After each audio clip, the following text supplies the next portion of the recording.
final preparations for the Canadian men's national team are being stitched together. They've got a couple of friendlies coming up against Qatar and Uruguay. And to break it all down, we've reached Chris Jones, our senior contributor. Well, Chris, it's been 3 months since this Canadian team was in action, and I don't want to, go out on a limb here, but does this kind of put it, in perspective that Canada really is going to the World Cup for the first time in 36 years with these September friendlies? Yeah, it's coming. It's coming. John Herdman gave a talk to us last week, and he used the word weeks instead of months or years. He said, in a few weeks, and I kind of went. I was like a dog who's trying to understand English. Weeks. I'm a little panicked about it myself. I got some things to do. It's coming, and it's coming in a hurry. It's very exciting. Very exciting indeed. There are some challenges, though, for this Canadian team when they announced their roster. Noticeable injuries, Atiba Hutchinson out right now, a couple of knocks to Tajon Buchanan, Osorio, Mark-Anthony Kaye.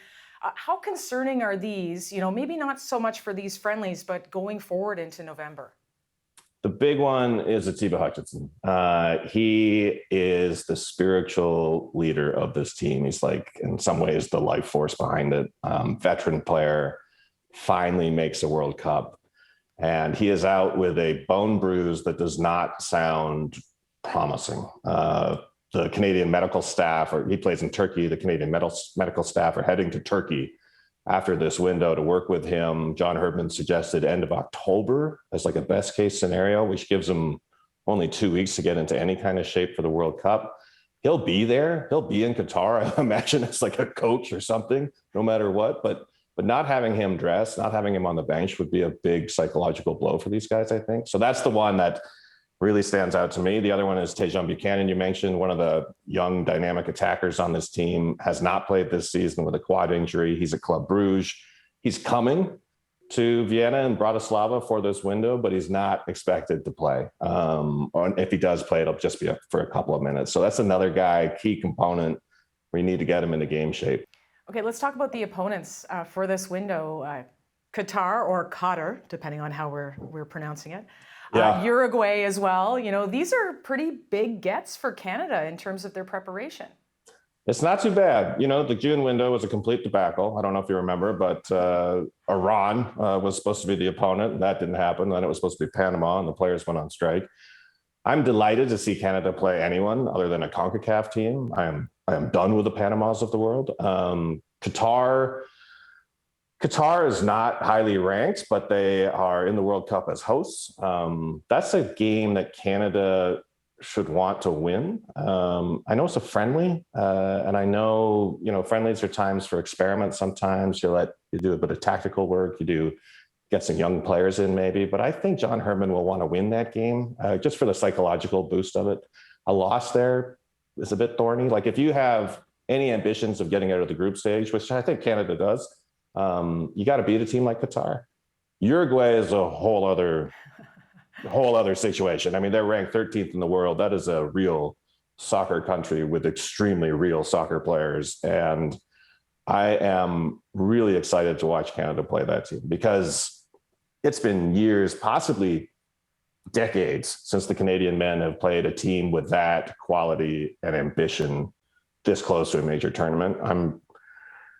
I'm not super optimistic about the scoreline, but I would love to see how Canada matches up against a team like Uruguay. I can't wait for that one. Let's talk, you kind of touched on it a little bit about June. It was the last time we saw this team in action, the June payroll dispute.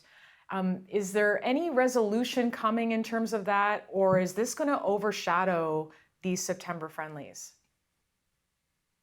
I'm trying to come up with a diplomatic way to talk about this.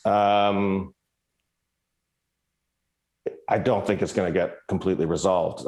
There's been, both sides, Canada Soccer and the players have made vows not to negotiate this in the media. So there's been a lot of radio silence around it. The last sort of big news was that the players officially formed a players association, a union, essentially in August.